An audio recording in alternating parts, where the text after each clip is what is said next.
Initially, one overview. That is, the affirmative team oversimplifies the medical returns. Realize A, paramedics are often tardy when they go to find these people that are lying on the highways. From the Department of Transportation in January of 1973. In many cases, even though the most responsive emergency medical care systems may not permit ambulance attendants to reach the scene in the first few minutes after the accident, the general public must be trained to handle the situation in the initial critical minutes. In other words, these people aren't the ones that get there first. There's the public gets there, and that causes many of the problems. They have to tell you how these people are going to solve these heart disease and these people whose hearts are not beating just through improved communications when the paramedics don't even get there on time initially.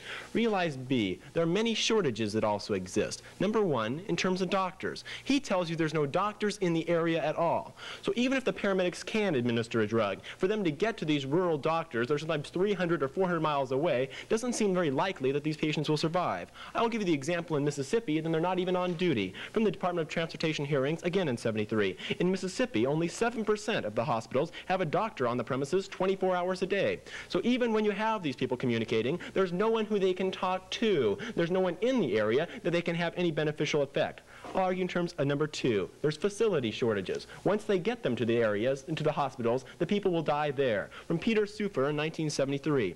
Intensive care is the final step in the emergency medical care system for critically ill or injured patients. The presence of intensive care units may be the difference between death and survival. So they may help the person along for the first few hours, but overall have no significant effect. I'll argue in terms of C. And that is the doctors fear malpractice. Now you can expect all these doctors to say, okay, paramedics, you initiate the health care and we'll take responsibility for it. In fact, they just don't do it. From Neil Chayat in 1973. Often when there is a physician on duty, which an ambulance attendant can communicate with, the physician will not wish to deal with the attendant because of the fear of malpractice. So you have the communication standards, but the doctor will not risk his malpractice insurance and his costs in order to help out this paramedic.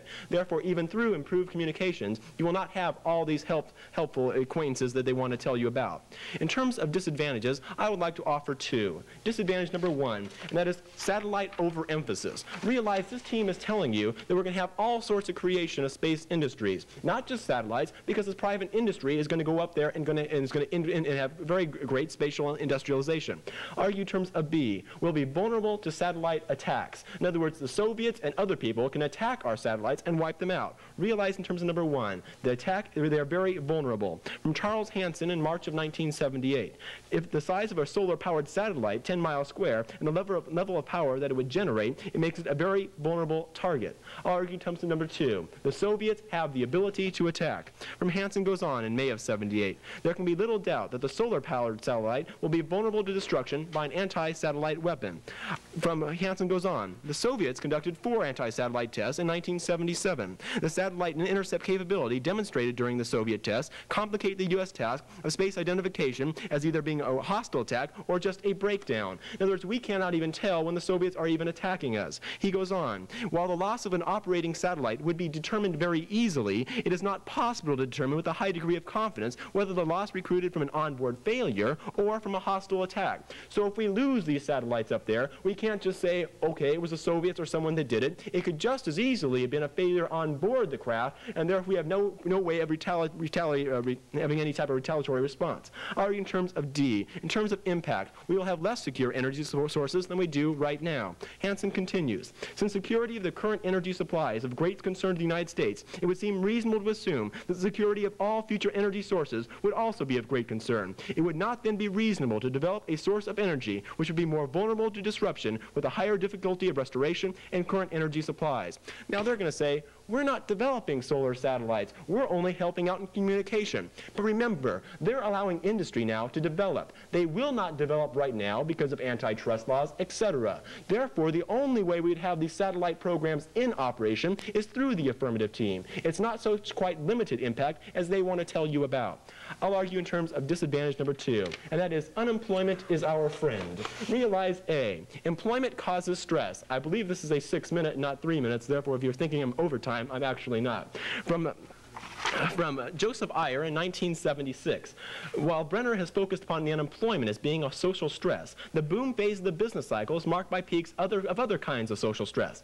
Overwork peaks underlying the peaks in industrial accidents and heart attacks which come with the boom phase of the business cycle. Overwork may be also important in the consumption of cigarettes, alcohol, drugs, and the daily work cycles of most people. Given this joint causation, it is not surprising to find that cirrhosis of the liver and cancer tend to peak with the boom of the business cycle. When you have the business, there's much more stress put upon you. Therefore, when you're unemployed, in terms of a life-saving potential, you are much better off because there is less stress. I will argue in terms of B, the impact, that on balance, it is much better to be unemployed than to be employed. From Joseph Ayer in 1977, of the total modern economic product, less than 10% is positively health-promoting, and as much as 2/3 may be pathogenic. Therefore, if you want to make a choice between employing and unemployed, it seems if you want to be unemployed, you'll be much more healthy.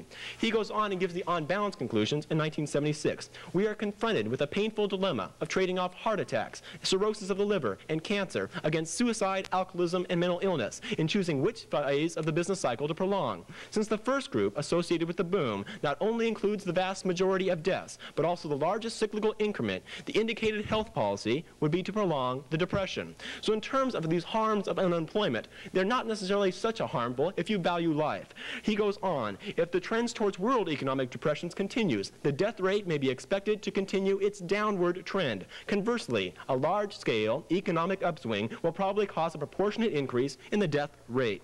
I'll argue in terms of sub C, and that is unemployment does not cause harms. There's many studies that tell you that when people are unemployed, that there's much stress that is involved from that people die of heart attacks. This is certainly not true, because in these studies, they assume that a person dies of a heart attack 3 to 4 years later after he loses his job, when in fact, if you're going to die of this heart attack, of this sudden change in stress, it's earlier in the period. From Joseph Ayer in 1977, it is a plane that is planned for the wide range of diseases, from cardiovascular to infectious. The lags between life events and illnesses are short. The longest is between 7 and 12 months, and most are on the order of a week or so. In other words, if you lose your job, you don't worry about it 3 or 4 years from now. The impact is quite sudden. In fact, the studies that assume harm from unemployment and a reason why we should be employed do not take this into account. Joseph Ayer gives a review of one such study, that of Professor Brenner. He argues that Brenner ignores the social causes of stress other than unemployment. His model predicts heart attacks from the business cycle, for instance, by inserting a 3 to 4 year time lag. The insertion of this time lag in the equation improves the worldview, but does not, of course, give it scientific validity. So if this team wants to get up to you and tell you how much better off will be to be employed, I say that there's other reasons that must also be looked at. That if you want to look at the health-promoting field, then unemployment can also be a very good effect upon your health.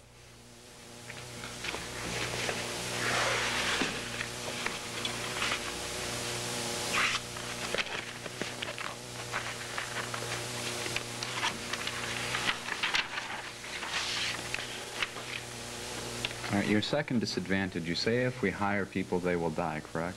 That's just one initial reaction to employment. I see. We hire 4.8 million people. How many of them will die? How many will die? I believe that Mr. Ayer does not give specific numbers, but he says that on balance it's much greater than the unemployment harms, and he gives you a close to a 6-to-1 ratio. Did we claim that anyone was dying from unemployment? No, you did not. I see. What is there a time lag now in terms of when the stress comes and when the death comes, or is there not? I didn't quite understand what you were saying. I'm saying that the stress that comes from unemployment does not happen 3 or 4 years later. If there is stress involved, then it happens very quickly. And of course, the many harms that are cited from unemployment are not assuming the correct lag period. I see. What is the correct lag period then? Within the first week or months or so, as opposed to years. Week. You mean to tell me because a person is unemployed, his health will deteriorate within a few weeks? Is that what you're saying? Right, because of the sudden shock. I mean, if there are any harms to unemployment, it seems quite reasonable that they would happen very quickly. Okay, so then you would think it would be the other way for a person who was employed. He, within the first couple of weeks, would die, wouldn't he? No, because it talks about that you increase the stress as you increase the work. It talks about the overwork cycle. As the economy becomes better and better, you put more... But there's no time lag with overwork? Oh, I'm sure that there are some lags, but I'm saying that those have been correctly assumed thus far. Okay. On your first disadvantage, you say that we overemphasize satellites, correct? that they would be vulnerable to attack firstly? Now, I'm sure in terms of weather satellites, I'm not really talking about those, because there would be no motivation for them to do so. But I'm talking about further development of industry, such as solar satellites, as a way of providing energy for the United States. And it seems that you allow that tool to be implemented by industry with the adoption of this plan. I see. Does the status quo allow that tool to be implemented? No, of course they would never implement such a tool, because you argue that there's these antitrust laws that the government would never act in such a way as to allow the present businesses to do so. So then you're agreeing with that statement then, correct?